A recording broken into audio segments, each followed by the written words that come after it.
এবাৰ কি হ'ল, শকুনিৰ পুত্ৰ বিকাসুৰ, যাক ভস্মাসুৰ বুলিও কোৱা হয়, বিকাসুৰে বৰ বিচাৰি ফুৰিছে, যাক এটাকে শুনি ফুৰিছে যে কোনে বৰ দিব, কোনে সোনকালে বৰ দিব, কাৰ পৰা সোনকালে বৰ ল'ব পাৰি। এনেকৈ বিচাৰি থাকোঁতে থাকোঁতে বিকাসুৰে নাৰদক লগ পালে। নাৰদক লগ পাই নাৰদক সুধিলে যে মোক বৰ লাগে, কাক পূজা কৰিলে, কাক ভজিলে, কাক চিন্তা কৰিলে মই সোনকালে বৰ লাভ কৰিব পাৰিম।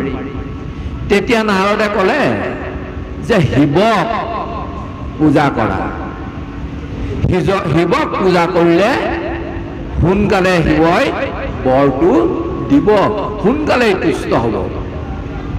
তেতিয়া তেওঁ কি কৰিলে, স্নান কৰি তপস্যা কৰি স্নান কৰি তেওঁ কি কৰিলে,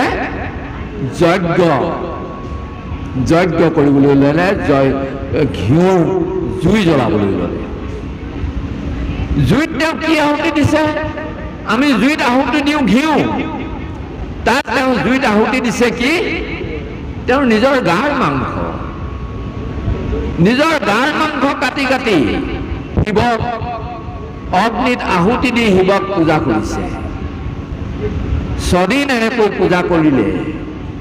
ছদিন পূজা কৰাৰ পাছতো শিৱই দেখা নিদিলে।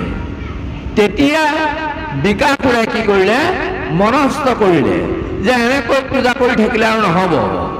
তেওঁ সপ্তম দিনাখন স্নান কৰি সংকল্প ল'লে যে আজি তেওঁ নিজৰ শিৰচ্ছেদ কৰি শিৱক পূজা কৰিব। তিতাই তিয়নি আহি তেওঁ অগ্নিকুণ্ডৰ ওচৰলৈ আহি শিৰচ্ছেদ কৰিবলৈ লওঁতে অগ্নিকুণ্ডৰ পৰা শিৱৰ আবিৰ্ভাৱ হ'ল। শিৱৰ আবিৰ্ভাৱ হৈ ক'লে যে তোমাক কি বৰ লাগে, তুমি নিজক ধ্বংস কৰাৰ প্ৰয়োজন নাই, তোমাক কি বৰ লাগে নিজৰ মনোবাঞ্ছা তুমি পূৰ্ণ কৰা। তেতিয়া বিকাসুৰে ক'লে যে মই যাৰ মূৰতে হাত থওঁ সিয়ে তাৰে মৃত্যু হ'ব লাগিব, সি ছেদ হৈ যাব লাগিব। এই যে বিকাসুৰে যে যজ্ঞ কৰিছিলে, তপ কৰিছিলে, পূজা অৰ্চনা কৰিছিলে, এইটো হৈছে তমগুণী পূজা। সেইকাৰণে শতগুণী হোৱালে কি কৰিলেহেঁতেন, শতগুণী পূজা যদি কৰিলেহেঁতেন তেতিয়া কি বৰ মাগিলেহেঁতেন, সমাজৰ কিবা এটা ভাল হওক বুলি বৰ বিচাৰিলেহেঁতেন। কিন্তু তেওঁ কি কৰিলে, ধ্বংস হোৱাটো বিচাৰিছে। যাৰ মূৰতে থব হাত তাৰে মূৰ ছিগি পৰিব। যেতিয়া শিৱই তথাস্তু বুলি ক'লে তেতিয়া বিকাসুৰৰ নিজৰ চৰিত্ৰ প্ৰকাশ পালে। বিকাসুৰে তেতিয়া ভাবিলে, এতিয়া মই মহাপ্ৰতাপী হৈ গ'লো, মই যাৰ মূৰতে হাত থওঁ সিয়ে এতিয়া ভস্ম হৈ যাব।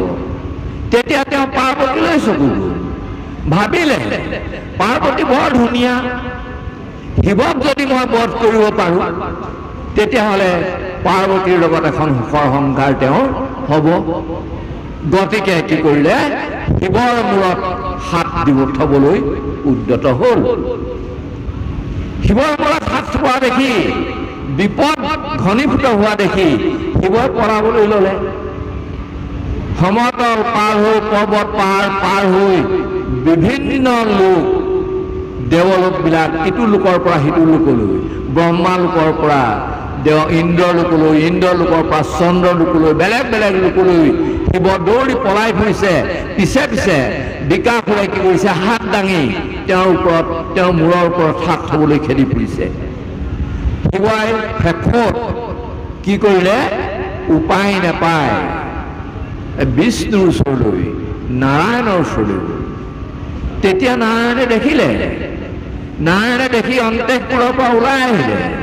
সন্ন্যাসীৰ বেশত তেওঁ অন্তঃপুৰৰ পৰা ওলাই আহিলে।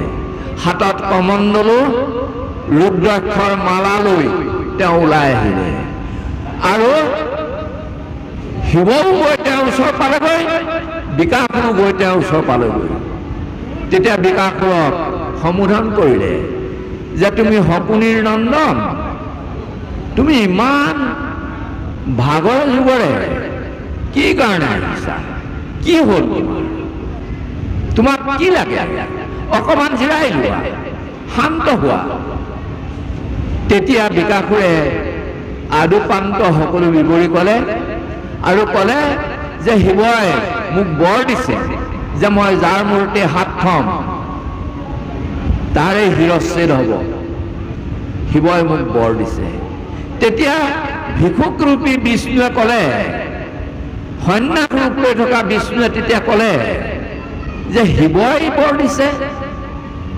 শিৱই নিজে হাতত ফচি আছে দক্ষই শিৱকে হাত দি থৈছে শিৱই লোকক হাত দিব পাৰেনে একদম মিছা কথা মিছাকে কৈছে শিৱই কেতিয়াও হাত দিব নোৱাৰে আৰু সঁচানে মিছা সেইটোচোন তুমি নিজেই প্ৰমাণ চাই ল'ব পাৰা শিৱৰ মূৰত হাত থবলৈ ইমান দৌৰি ফুৰাতকৈ নিজৰ মূৰত হাত দি চালেই গম পাবা নহয় যেতিয়া হাত নিজৰ মূৰত থৈ দিবা তেতিয়া তোমাৰ মূৰটো যেতিয়া ছিগি নপৰিব তেতিয়াই তুমি গম পাবা যে শিৱই মিছা হাত দিছে তেতিয়া তুমি শিৱক বধ কৰিবা মিছা হাত দিয়াৰ কাৰণে তেতিয়া বিকাসুৰে ভাবিলে হয় মই ইমান দূৰ দৌৰি ফুৰিছোঁ বিকাসুৰে ভাবিলে মই ইমান দূৰ দৌৰি ফুৰিছোঁ ইমান সাধাৰণ কথাটো প্ৰমাণ চাবলৈচোন নিজৰ মূৰতে হাত দিব পাৰোঁ এই তেতিয়া নিজৰ মূৰত হাত দিয়াৰ লগে লগে বিকাসুৰৰ শিৰচ্ছেদ হৈ ধ্বংস হ'ল শিৱক অৰ্থাৎ বিষ্ণুৱে ৰক্ষা কৰিলে সংকট মুক্ত কৰিলে